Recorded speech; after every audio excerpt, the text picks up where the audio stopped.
Fala galerinha, tudo bem com vocês? Sejam bem-vindos ao canal do professor Jonathan Alves. Hoje nós vamos falar sobre o período do romantismo, pinturas características do período do romantismo. Vamos falar um pouquinho do estilo grotesco e do estilo sublime, tá? Que são características de pinturas do estilo romantismo. Boa aula para vocês! Roda a vinheta!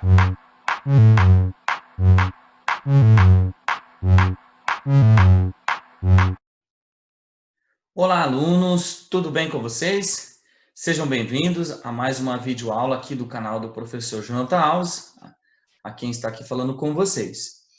E hoje nós estaremos falando sobre o conteúdo do romantismo, tá? Que é o período onde envolve o estilo de pintura do romantismo, onde envolve o estilo grotesco e o estilo sublime, tá? Então, o título geral do nosso conteúdo, da nossa videoaula é Românticos, Emoções Sublimes e a Flor da Pele. Então, vamos lá para a nossa aula. Românticos, emoções sublimes. Então, primeiro nós vamos falar um pouquinho das emoções sublimes, que é uma característica do estilo romantismo. O artista romântico dedica-se à produção de obras que privilegiam a abordagem emocional, o que pode ser compreendido como uma busca nostálgica de experiência selvagem e do contato com o sublime, ou seja, um retorno à natureza. A investigação dos próprios impulsos naturais reflete-se na representação da natureza, ora agitada, ora calma, com dinamismo e dramaticidade equivalentes às emoções humanas. Foi necessário encontrar estilos que favorecessem essa abordagem emotiva. Cada artista, então, buscou uma forma de organização artística que lhe fosse mais adequada, uma eleição por afinidade, o que resultou no retorno de diversos estilos precedentes. A falta de unidade estilista para o período implicou diversas formas de expressão pictória. Então, alunos, vamos lá. O estilo romantismo, característico do sublime, ele busca e traz características de pinturas mais naturais, pinturas de paisagem da natureza, pintura selvagem que buscam identificações de animais, da natureza. Isso no estilo sublime, ok? Que é o que nós estamos falando aqui. O estilo gótico nós vamos falar logo em seguida.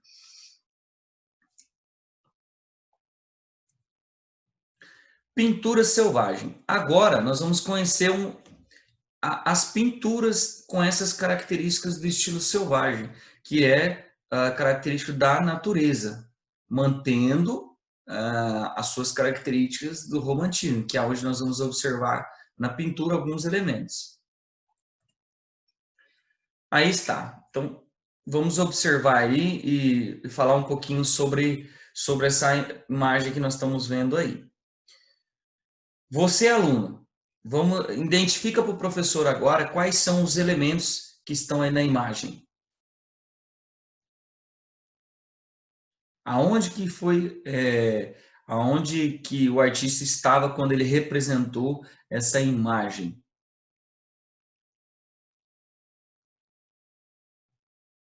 Que objetos, elementos que ele buscou identificar ali na imagem? Vamos lá, um de cada vez. Primeiro, ele estava na natureza. E vocês podem observar que ali nós temos árvores identificadas, as montanhas lá no fundo, além dos objetos da natureza, nós temos ali os animais, os cavalos, bastante cavalos, e a comunidade ali local, que estava ali localizada naquele ponto, e o artista identificou no estilo da sua pintura. Então, perceba que o artista trouxe traços simples, traços identificados bem naturais, porque ele está na natureza, porém é um estilo selvagem, tá? Porque é uma pintura clássica, né? Então ela traz detalhes da natureza e foca naquilo que está ali presente naquele momento. Agora nós vamos identificar nessa próxima pintura, que está titulada ali Paisagens Naturais. E agora, alunos, quais são os elementos? Que pintura é essa que o artista trouxe para nós agora observar? Pense um pouquinho aí.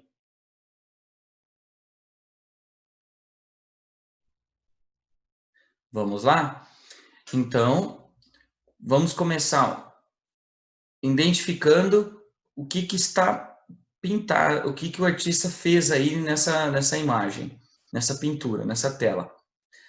Observamos o quê? Nós temos um céu identificado ali com nuvens carregadas em alguns pontos, em outros pontos ela está mais calma, mais tranquila, e embaixo é o mar. Um mar que está revolto, está agitado, identifica ali bastante ondas agitadas dentro dessa pintura, então é uma característica da paisagem natural. Então embaixo o mar que está agitado, bastante nervoso, agressivo. Perceba que aqueles traços de pintura na cor branca é o encontro das ondas. Aí quando o artista buscou representar bem ali, o choque das ondas. E aí a água sobe para cima. Então é o encontro das ondas. Bem característico de águas bravas, né? Águas bastante agitadas. Ok, alunos? Então vamos continuar com a nossa leitura. Teatro romântico. Agora nós vamos falar um pouquinho da característica do estilo romântico dentro do teatro. As apresentações, encenações, características, estilo de roupa, cores identificadas, forma de se expressar. Todo esse romantismo diante da vida não estava restrito apenas aos pintores, estava presente na forma de ver o mundo em diversas áreas da experiência humana, o que tinha muita relação com o contexto histórico. O drama romântico, por exemplo, surgiu entre os fins do século XVIII e começo do século XIX, em um momento em que a burguesia estava no centro das atenções e conquistava uma posição dominante não apenas em relação ao povo, mas sobretudo no tocante à aristocracia, que havia sido finalmente por ela subjugada. Então, a burguesia ali identificada, todos nós sabemos que é a sociedade que tinha condições financeiras melhores, que vivia numa sociedade de luxo, de conforto, né, naquele período, e eles buscavam sempre o centro das atenções para eles.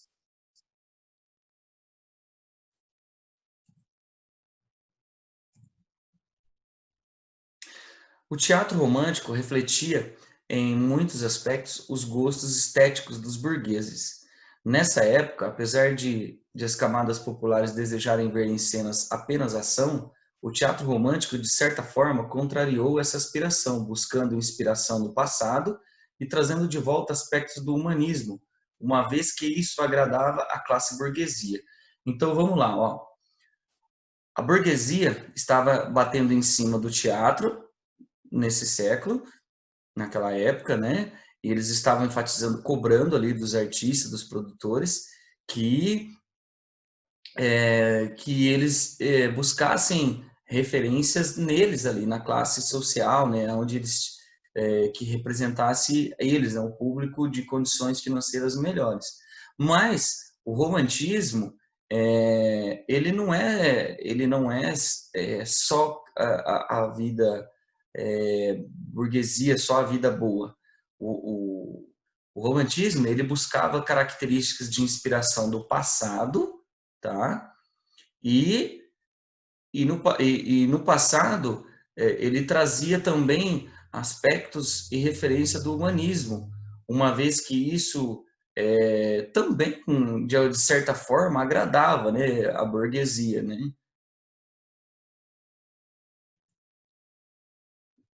Vale lembrar que a burguesia se espalhava na aristocracia e queria, a todo custo, manter um padrão de vida equivalente, investindo, por isso, na construção de belos edifícios, na cultura e em outros valores típicos da classe que havia sobrepujado.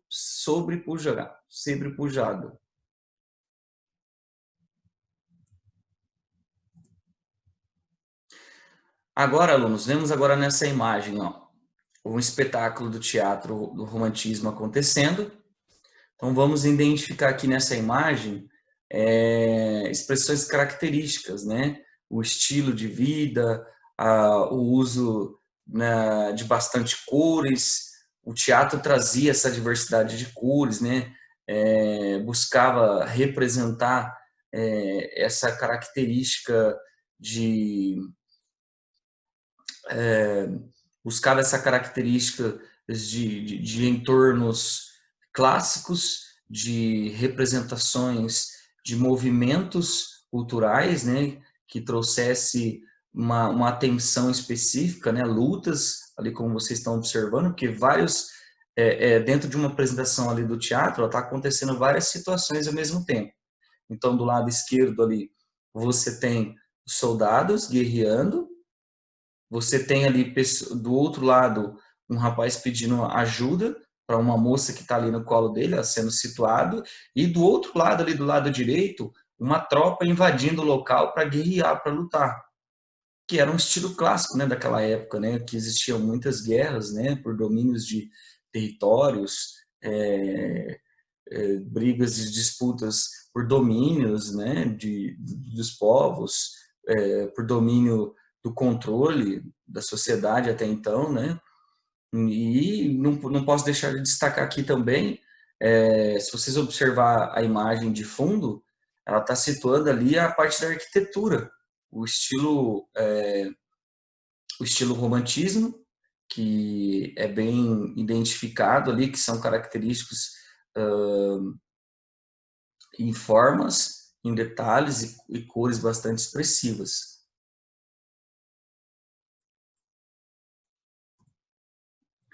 Agora, nós vamos falar sobre o grotesco, que é uma outra característica do estilo do romantismo. Então, nós estávamos falando até o momento sobre o sublime, agora a gente vai falar sobre o romantismo no estilo grotesco. O teatro romântico, por se dedicar ao ser humano, com todas as suas anormalidades, traz como uma de suas principais características a exploração de grotesco. Originalmente, essas palavras se referia a seres fantásticos, tais como animais com formas de plantas, mas com o tempo passou a significar também aquilo que é deformado, ridículo ou extravagante, e etc.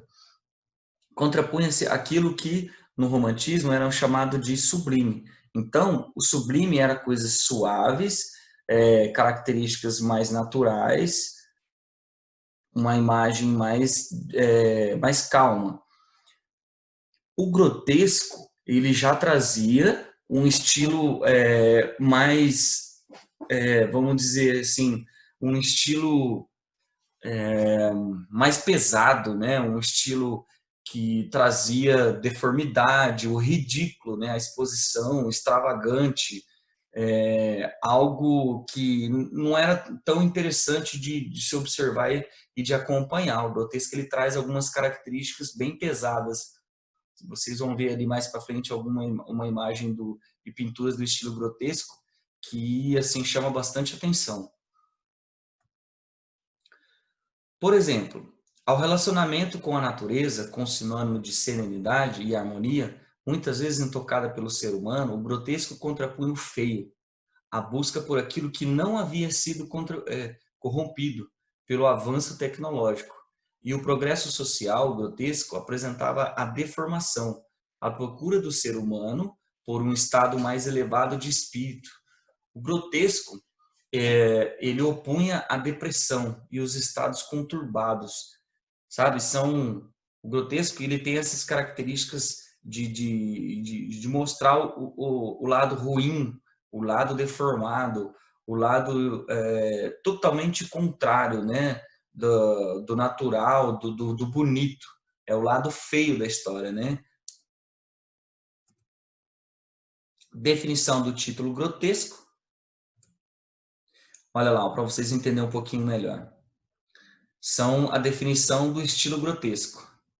Então, nós temos lá temporário, bestial, corpo feio, distorcido, mau, sombra, digno de riso, estúpido, comédia, incompleto, terrível, palhaço, ridículo, paródia, riso, forçado, bizarro, bruxas, sabato, satã, hediondo, burlesco, fantasia, cambalhota, rastejante, livre, franco, insolente, deformado, paixões, vícios, crimes, abismo, tempestades, trivial, baixo, populacho e plebeu. São todas essas características que são utilizadas na expressão do grotesco, nas pinturas, nas telas.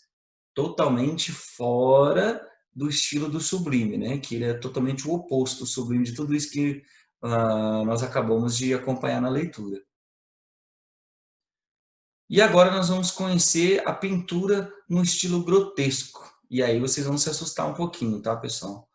Mas vamos lá, vocês precisam conhecer um pouquinho desse estilo e característica grotesco. Olha isso. Olha a pintura do estilo grotesco que o artista trouxe. O cabelo totalmente colorido, né? Fora de padrão. O rosto totalmente deformado, né? Totalmente fora daquilo que nós estamos acostumados a conviver e a observar. O estilo grotesco é isso, gente. Ele choca, ele traz essa característica pesada de imagem bem carregada. Esse é o estilo de pintura grotesco.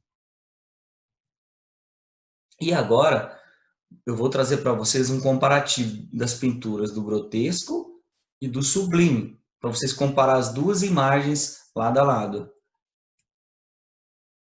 Estilo gótico, que é o grotesco. Olha isso. Olha isso. Duas pessoas, ou uma família ali, que vocês observam que tem mais de uma taça na mesa, né? Comendo, já tinham dessecado ali um animal e estavam ali sugando, tomando sangue direto do osso ali, do corpo. É uma imagem bem pesada, né? O artista, ele representou, tá bem identificado ali o estilo o estilo de pintura do gótico, né? Que é um estilo bem pesado, um estilo carregado de carne humana ali, né? Tá sendo comida ali, sabe? É bem pesado esse estilo de pintura gótica. E agora o estilo de paisagem, que é totalmente o oposto dessa imagem. Olha lá, uma paisagem sublime. É uma paisagem da natureza, refletindo um mar agitado ali em torno do farol. Porém, temos ali de pesado só a questão do mar estar agitado, mas não tem uma imagem carregada assim como é a imagem ali do lado, né? Do estilo grotesco. É uma paisagem natural, né? É um estilo da natureza, né? Não tem nada pesado ali carregado na sua imagem. Bem diferente, né? Então, alunos, essa nossa videoaula de hoje era para vocês identificar essas características do estilo do romantismo. Ele carrega dois estilos característicos dentro do estilo de pintura do romantismo. Ele carrega o sublime, que são características da natureza e paisagem natural, e o estilo gótico, né, que é o grotesco, que é a parte pesada, é o lado ruim, né, contrário das coisas boas, né? Vamos dizer assim, um é o lado negativo e o outro é o lado positivo nas representações nas pinturas, certo? Então é isso, alunos. Até mais, até a nossa próxima videoaula. Obrigado pela participação de todos e até o nosso próximo encontro na nossa próxima videoaula. Até mais, alunos. Tchau.